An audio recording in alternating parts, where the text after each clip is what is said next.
like that would exist. And I was told that it's fringe science, it's kooky, you don't want to put it together with science because you could end up with no understanding. And that's the paradox. Because the farther back in time you go from our modern era, the closer that science and religion seem to merge together. So that even 200 years ago, there was really no distinction between astrology and astronomy. And you go back a few more hundred years, you'll find that the greatest philosophers and scientific minds coupled their religious beliefs and their knowledge, faith, from how close they could get to the heavens. So today, our ultimate experience as scientists would be to stand on the moon. In 400 BC, and 400 years later than that, you end up seeing people look at the religious experience of standing on the moon as the ultimate mystic achievement. So now we're faced with a development that goes even beyond the UFO phenomenon. This idea that there may be actual artificial structures found on Mars. And instead of looking at it from a purely empirical scientific view, I decided I would look at it from a religious viewpoint, but not just a theological Christian viewpoint. I would look at it from several different theological viewpoints. And I ended up looking at some people who showed me that I didn't have to reinvent the wheel. I found that the Neoplatonists and the Pythagoreans back in the 4th century AD had actually combined all of the proto-philosophers, the most incredible thinkers of the early civilization, and combined them and realized that the greatest knowledge had come from above. That was a litany.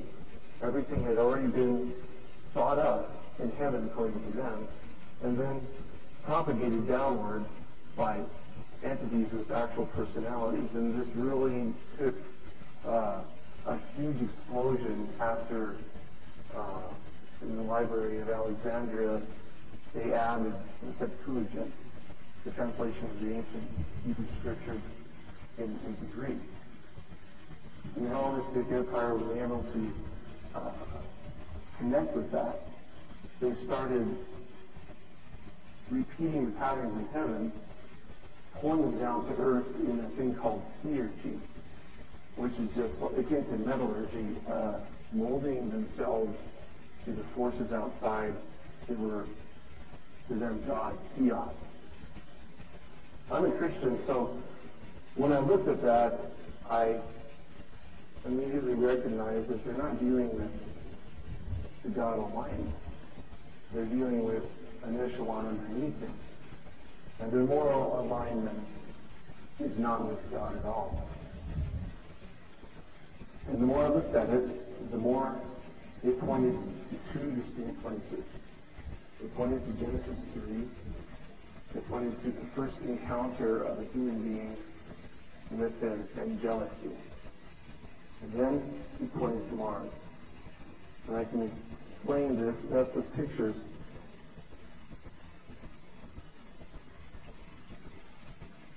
This is Cydonia.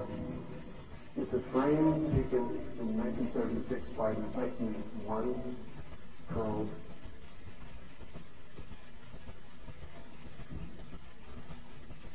There's a couple surface anomalies here.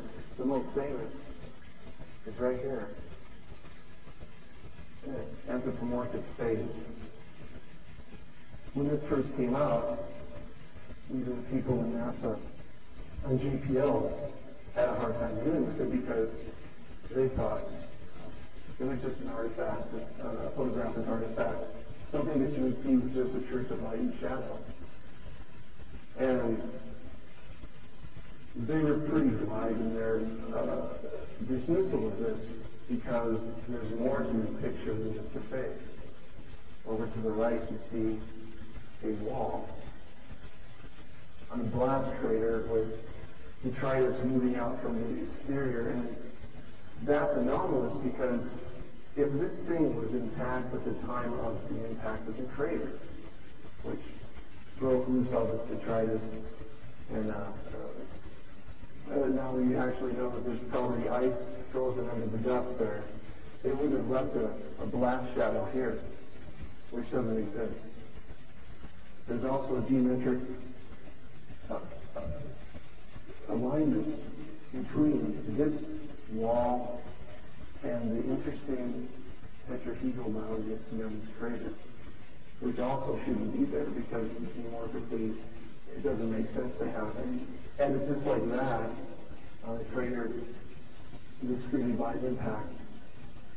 There's this mound here that's been also discovered that if you would extend the lines to the wall and also to this crater, you end up with an infamous 19.5, or actually 15.47 angle between these lines that's repeated throughout the face. An object here, which is a 1.6 mile long, 5-sided pyramid, which is hard to see here, but I have other pictures to rectify a lot more clearly. And this is the city complex. Richard Hoagland has dubbed the city complex with some very regular geometric shape. And it's a regular geometric pattern that seems to indicate that there's some artificiality present. There's another view of it. And you can see the face a little bit more resolved here. And then at the city complex, there's some regular pyramids that seem to almost be like the exciting lines of the face. And if you're able to see where that wall was that I was talking about earlier, it creates an actual artificial horizon for you to do it.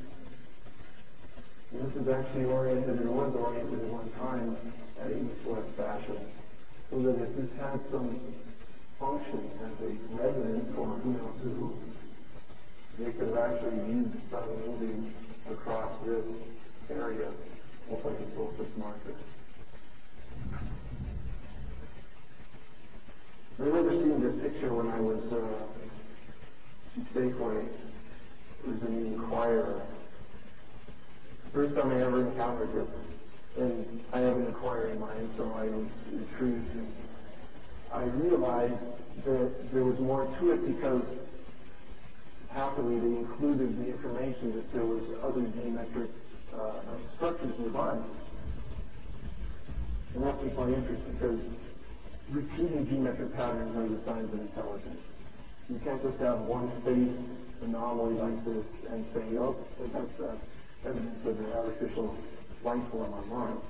But the interesting thing about the earlier philosophers is theurgy, and a word that I'm going to use over and over again.